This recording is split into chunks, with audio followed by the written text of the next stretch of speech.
पेशाब के रास्ते के इन्फेक्शन को यूटीआई कहते हैं। क्यों हो जाता है ये? महिलाओं में बहुत ज़्यादा कॉमन है। क्यों बार बार होता है? इसके क्या कारण हैं, क्या लक्षण हैं और कौन से सिंपल उपाय से हम इन सब से बच सकते हैं? मैं doctor Kiran Yadav, senior gynaecologist, आज इसी टॉपिक पे बात करूंगी। यूरिनरी ट्रैक्ट इन्फेक्शन या यूटीआई कीटाणु से होता है। नॉर्मली वेजाइनल एरिया और रेक्टल एरिया, पॉटी के रास्ते में नॉर्मली कीटाणु रहते हैं। जब ये कीटाणु पेशाब के रास्ते में आ जाते हैं तो वो यूरिन के रास्ते का इन्फेक्शन करते हैं, जिसे हम यूटीआई कहते हैं।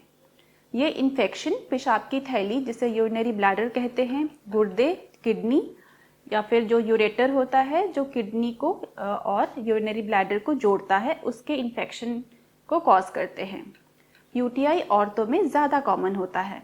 यूटीआई 8 टाइम्स मोर कॉमन है महिलाओं में पुरुष के मुकाबले, क्योंकि उनके शरीर की बनावट ऐसी होती है। उनका यूरेथ्रा, जो कि पेशाब की थैली से यूरिन को बाहर निकालता है, वो बहुत ही शॉर्ट होता है।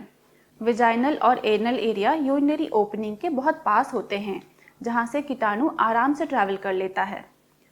फिजिकल रिलेशन के बाद यूटीआई बहुत कॉमन है। अगर किसी महिला की इम्यूनिटी कम है, जैसे कि प्रेगनेंसी के दौरान, मेनोपॉज के टाइम, या फिर किसी को किडनी स्टोन है, तो उनमें यूटीआई ज़्यादा कॉमन है। बढ़ती उम्र के साथ बच्चेदानी नीचे खिसक जाती है और यूटीआई उन्हें बार बार हो सकता है। अगर आप शुगर के पेशेंट हैं तो आपको यूरिन इन्फेक्शन बार बार होने के चांसेस होते हैं। अब यूटीआई के लक्षण के बारे में बात करते हैं।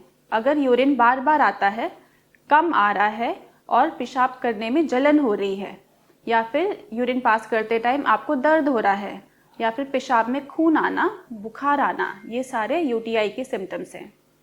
अगर यूटीआई 1 साल में आपको 4 बार हो चुका है तो आपको ये रिकरेंट यूटीआई है। कभी कभी इन्फेक्शन फैल करके किडनी तक पहुंच जाता है और कभी कभी कॉम्प्लिकेशन हो जाती है, सेप्सिस डेवलप हो जाता है, इसलिए इसका इलाज कराना बहुत ज़रूरी है।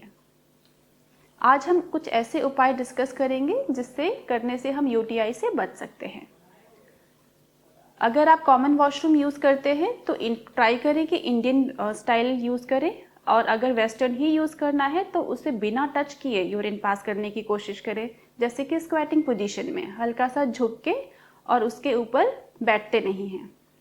जब भी खुद को क्लीन करें तो हमेशा फ्रंट टू बैक ही क्लीन करें, ईदर बाय जेट और बाय टिश्यू, क्योंकि फ्रंट में यूरिनरी ओपनिंग है और पीछे की तरफ वेजाइनल और एनल एरिया है। तो इसलिए अगर आप पीछे से आगे की तरफ वॉश करेंगे तो खुद ही पीछे वाले कीटाणु को आगे की तरफ पहुंचा देंगे, जिससे आप मोर प्रोन हो जाते हैं फॉर यूटीआई। कुछ महिलाओं को यूरिन होल्ड करने की आदत होती है। ऐसा नहीं करना चाहिए और urine time to time pass करते रहना चाहिए। पेशाब करने से कीटाणु फ्लश आउट हो जाते हैं बॉडी से। सेक्सुअल कॉन्टैक्ट के दौरान कॉन्डोम का इस्तेमाल करें और उसके बाद हमेशा यूरिन पास करना चाहिए। खुद को वॉश करना चाहिए और ड्राई कर लेना चाहिए। रोज़ प्रोबायोटिक लेनी चाहिए डाइट में, जैसे कि दही, छाछ, लस्सी। एडिक्वेट पानी पीना चाहिए, कम से कम 3 से 4 लीटर एक दिन में। क्रैनबेरी जूस भी प्रिवेंट करता है यूटीआई को। अगर आपको शुगर है तो आपको शुगर कंट्रोल करना बहुत ज़रूरी है। ज़्यादा मीठी चीज़ें ना खाएं। तो आज की वीडियो में हमने जाना कि यूटीआई के क्या कारण हैं, क्या लक्षण है और कुछ सिंपल उपाय जिनसे हम यूटीआई से बच सकते हैं। धन्यवाद।